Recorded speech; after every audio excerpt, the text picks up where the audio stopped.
next speaker is Congressman Matt Cartwright, who represents PA's 17th Congressional District. Thank you so much. Thank you. Hey, how about another round of applause for Senator Bob Casey?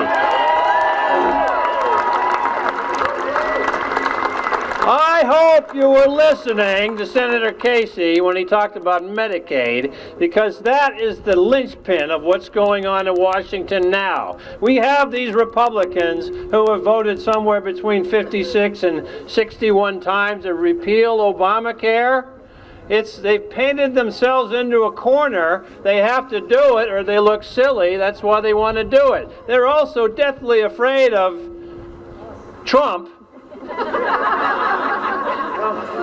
And Trump has promised to do that as his first act. But pay attention to Medicaid. Senator Casey is exactly right. Why are we talking about Medicaid?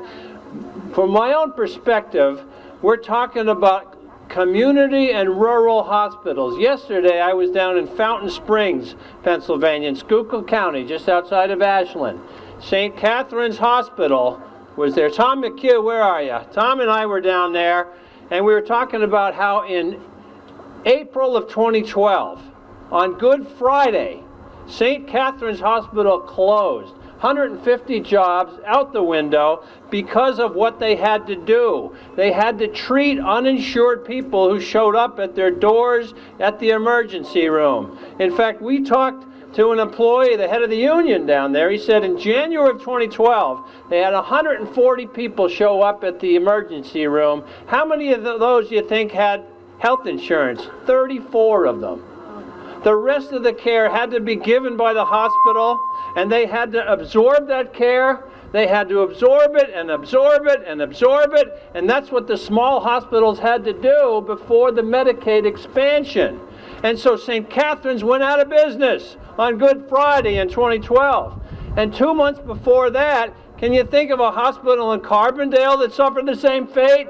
The Marion Community Hospital, out of business, 200 jobs out the door because Medicaid expansion had not come in. In 2015, the Medicaid expansion did happen and is shoring up the fiscal stability of our hospitals. So even if you are one of the lucky individuals who has been the beneficiary of health insurance, your employer gives you health insurance, you've been insured the whole time, even you have suffered a real, tangible impact, negative impact on your health care if your local hospital had to close without the benefit of the Medicaid expansion. Not every state has done this. Senator Casey is exactly right. Block granting this doesn't answer the question because who knows what Republican governors in different states will do with that block grant money.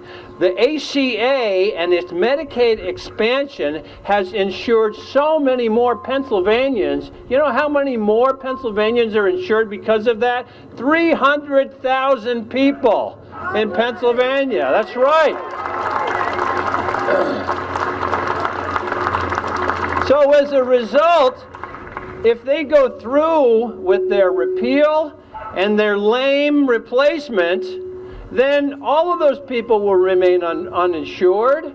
Your local hospitals will be on shaky financial footing, and you may lose them. That's number one. Number two, 129 million Americans have pre-existing conditions.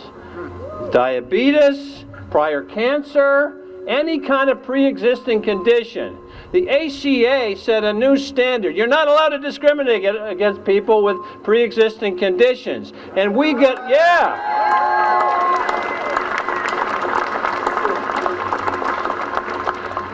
I get letters every day from families with family members with pre-existing conditions. I got a letter from a lady in Oliphant 3 weeks ago. Her parents are in their late 50s.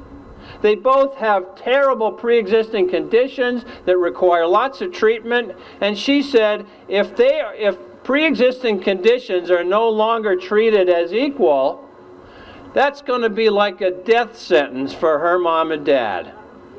Yeah. This is not fun and games here. This is not just political footballs. This is life and death for American citizens.